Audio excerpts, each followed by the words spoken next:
영상 하단 더보기란 클릭하시면 간편하게 참여하실 수 있는 링크도 남겨놓을 거니까 이 링크 클릭하셔서 무료 정보방 입장하시기 바라겠습니다. 네, 안녕하세요. 주도현입니다. 오늘 3월 25일 월요일이고요. 오늘도 리플 같이 한번 살펴보도록 하겠습니다. 리플에게 정말 중요한 한 주가 시작됐다라고 볼 수 있겠는데요.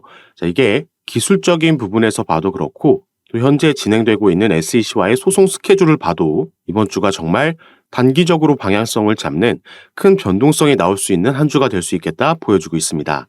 그래서 여기에 대해서 하나씩 살펴볼 건데 우선 기술적인 부분, 이 차트를 함께 보시면요. 최근 단기적인 흐름은 나쁘지 않았습니다. 이 빨간색 상승 추세 채널 안에서 움직이고 있는 모습이었는데 이 전까지 조금 길게 보시면 작년 11월 달부터는 이 파란색으로 제가 표시해 놓은 하락 추세 채널 안에서 움직이고 있었죠. 그리고 작년에 두 번 이 채널 상단을 돌파했다가 다시 채널 안으로 들어오는 이런 움직임이 나왔고 이렇게 채널을 벗어났다가 다시 들어오는 걸 우리가 트랩이라고 얘기합니다. 트랩이 발생하게 되면 통상적으로 반대편 채널까지 이동한다 함께 말씀을 드렸기 때문에 저번 달에 또 한 번 상단을 돌파하는 움직임이 나왔을 때도 다시 들어오면서 트랩이 돼서 반대편 채널까지 이동하느냐 아니면 채널 상단의 지지를 받고 추가 상승력이 나오면서 트랩이 아닌 이전 채널을 무효화시키면서 새로운 추세를 만드냐 중요하다 말씀을 드렸고요. 다행히 후자의 움직임을 가져가면서 이 상승 추세 채널을 만들어낸 겁니다. 그리고 이 상승 추세 채널 안에서 움직일 때도 상단 트랩이 발생하면서 채널 반대편까지 이동을 했고 지금은 채널 하단에서도 벗어나는 움직임이 나왔던 게 지금 확인이 됩니다. 이렇게 차트를 봤을 때 기술적인 부분에서도 이번 주가 중요하다 말씀드렸던 이유는 바로 지금 위치하고 있는 이 XRP의 시세대가 채널 안으로 다시 들어오면서 트랩이 발생하게 돼서 반대편 채널까지 이동할 수 있느냐 아니면 맞고 떨어지면서 다시 하락 추세 전환하느냐 이 기로에 서 있기 때문에 이번 주의 움직임이 중요하다 말씀을 드렸던 거고요. 여기에 대해서 가장 크게 영향을 줄 수 있는 이슈도 이번 주에 예고되어 있죠. 아무래도 XRP 시세에 가장 크게 영향을 주는 건 바로 이 소송 이슈라고 볼 수 있겠습니다. SEC와 리플은 이 소송 자료를 모두 제출했습니다. 이 데드라인이 22일이었죠. 그리고 이 제출된 서류가 26일 날 공개가 될 예정입니다. 이 부분은 제가 원본 문건을 통해서 말씀을 드렸던 적이 있는데 이 스케줄이 몇 번씩 바뀌었지만 이 부분이 최종 확정된 스케줄입니다. 그래서 3월 22일이 이 구제 관련 서류를 제출하는 날짜였고요. 25일 오늘이죠. 다만 이제 미국 시간이기 때문에 우리나라 시간으로는 오늘 저녁 내일 새벽이 되겠는데 이날 양측이 만나서 미팅을 갖습니다. 그리고 여기서 논의되는 점은 바로 이 수정 사항에 대한 합의를 거치게 되죠.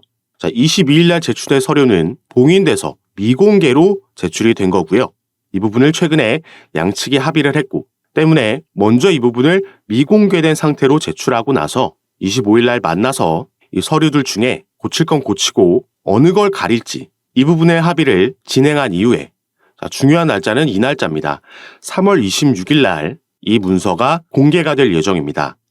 법원에 제출이 되고 나면은 그 이후에 이 미국 뉴욕 법원 웹사이트에 이 서류가 업로드 되기 때문에 이 부분도 가장 빠르게 확인을 하고 어떤 내용이 공개됐는지 카톡방에서 공유해 드릴 건데 지금 시장은 이 서류에서 합의 관련 내용이 있었는가 이 부분을 아마 기대하면서 보게 될 겁니다.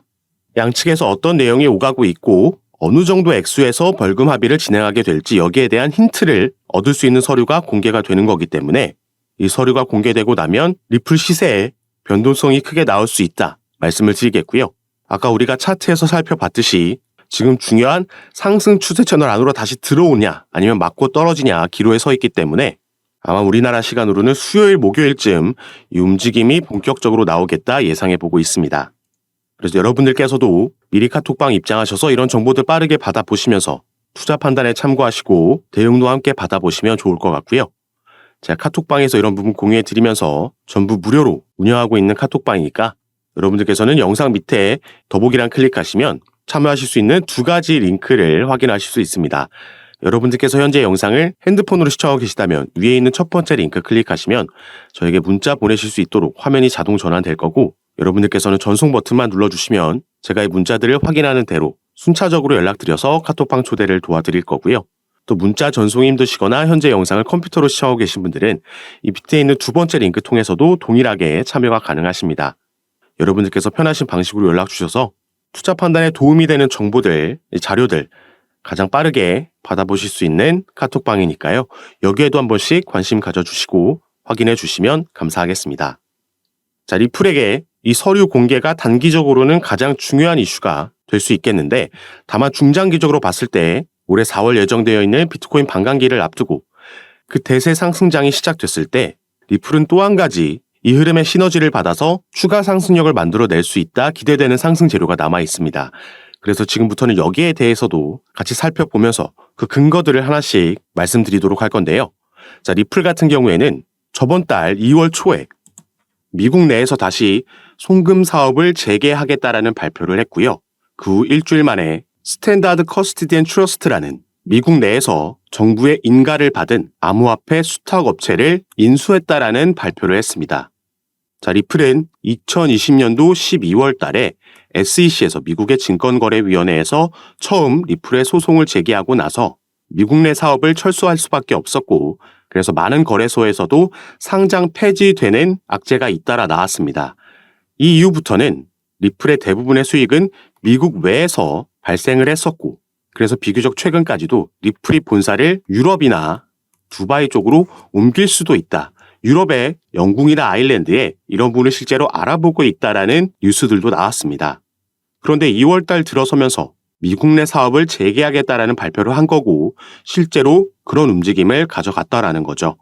자, 그러면은 리플이 왜 이 시점에서 어떤 걸 믿고 다시 미국으로 돌아와서 사업을 재개하려는 건지, 이 부분이 오늘 말씀드릴 중요 포인트가 되겠습니다. 자, 리플 관련해서 최근 이런 소식이 전해졌습니다. 코인뉴스를 비롯한 국내 매체에서는 크게 다뤄지지 않았기 때문에, 속보로도 전달되지 않았기 때문에 모르시는 분들이 많으신데, 자, 코인베이스라는 미국의 암호화폐 거래소에 리플이 이 선물 시장에 새롭게 상장이 됐습니다. 현물 같은 경우에는 작년에 약시 재판이 끝난 이후에 다시 재상장이 이미 됐었지만, 자, 선물 시장에는 처음으로 새롭게 상장이 된 거죠. 자, 여기서 리플과 코인베이스의 관계를 간략하게 말씀드리자면, 자, 미국에는 이 디지털 커런시 그룹이라는 DCG가 있죠. 가장 유명한 암호화폐 벤처 캐피탈이라고 보시면 되겠고, 여기에 설립자이자 CEO 베리 실버트는 제2의 워린 버핏이라고 평가받는 이 암호화폐 업계에서 꽤 중요한 인물입니다.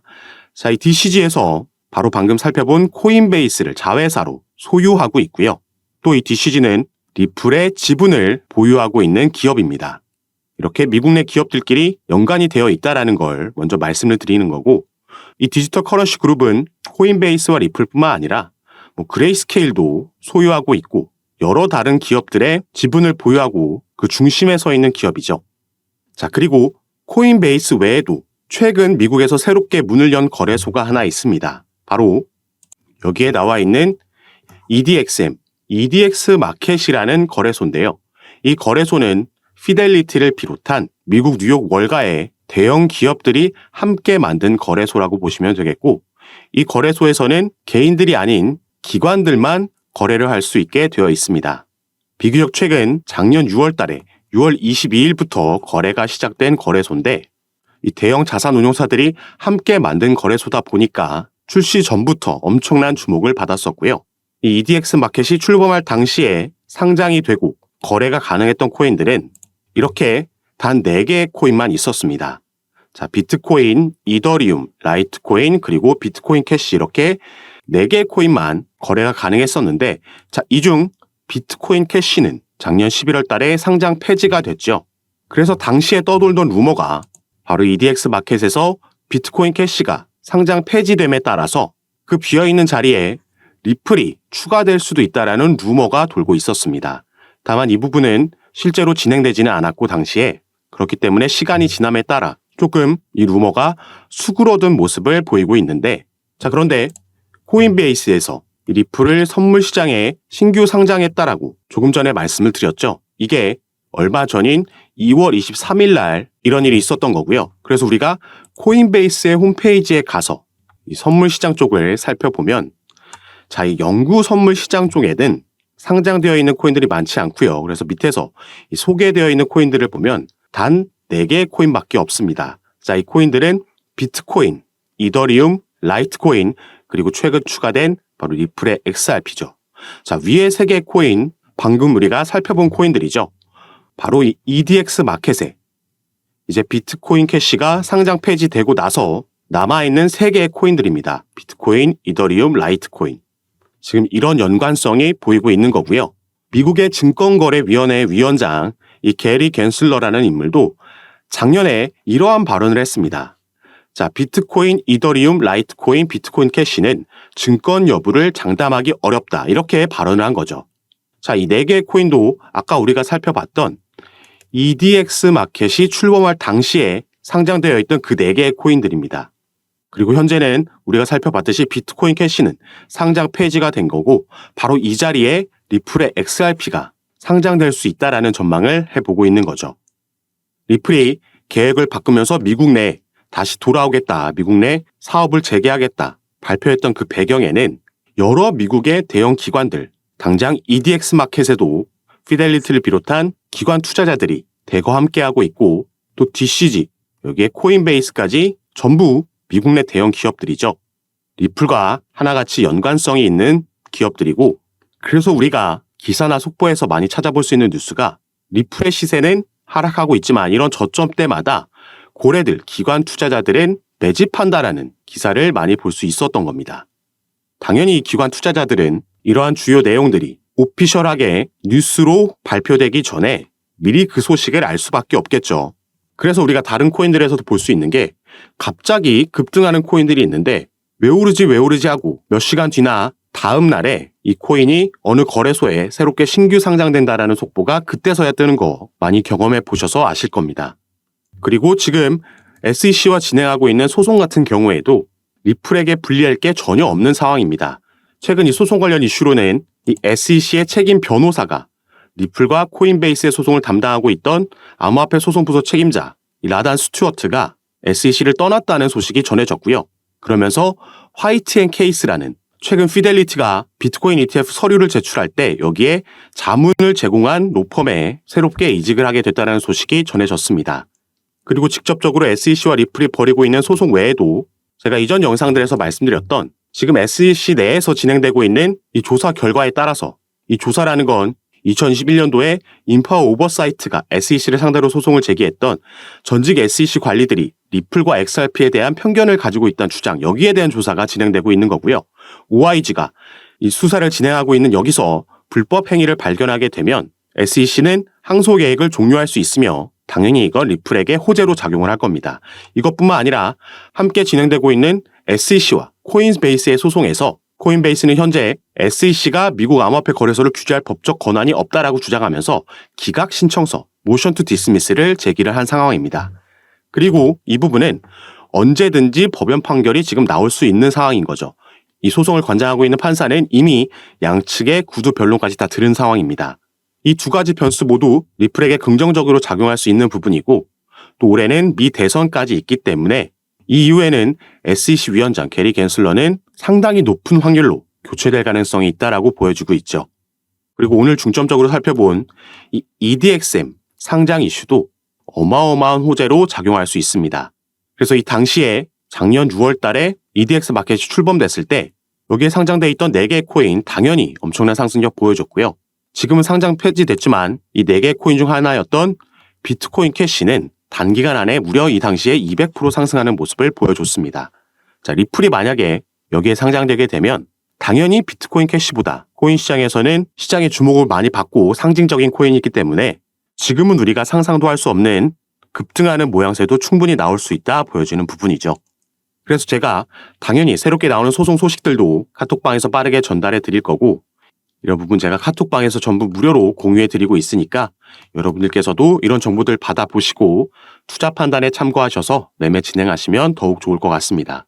그리고 카톡방에서는 오늘 살펴본 리플뿐만 아니라 다른 이슈가 있는 코인들 마찬가지로 상담 도와드리면서 타점과 비중을 공유해 드리고 함께 매매 진행하고 있으니까 여러분들께서도 이런 부분 받아보시면서 조금 더 전략적으로 안전하게 함께 투자하실 수 있었으면 좋겠습니다. 자, 카톡방에 참여하시는 방법은요. 영상 밑에 더보기란 클릭하시면 간편하게 참여하실 수 있게 제가 링크를 남겨놨습니다. 여러분께서 지금 영상을 핸드폰으로 시청하고 계시다면 가장 위에 있는 링크 클릭하시면 저에게 문자 보내실 수 있도록 자동으로 화면이 전환이 될 거고요. 여러분들께서는 전송 버튼만 눌러주시면 제가 이 문자를 확인하는 대로 순차적으로 연락드려서 카톡방 초대를 도와드릴 거고, 또 문자 전송이 힘드시거나 컴퓨터로 영상을 시청하고 계시다면 그 밑에 있는 링크로도 참여가 가능하십니다. 여러분께서 편하신 방식으로 연락 주셔서 제가 드리는 정보들 타점과 비중 받아보시면서 투자 판단에 참고하시고 매매 진행하시면 더욱 좋을 것 같습니다. 자, 그럼 오늘 내용이 여러분들께 도움이 되셨으면 하는 바람으로 영상 마무리하도록 할 거고요. 저는 다시 카톡방에서 여러분들 대응 도와드리고 상담 도와드리면서 찾아뵙도록 하겠습니다. 감사합니다.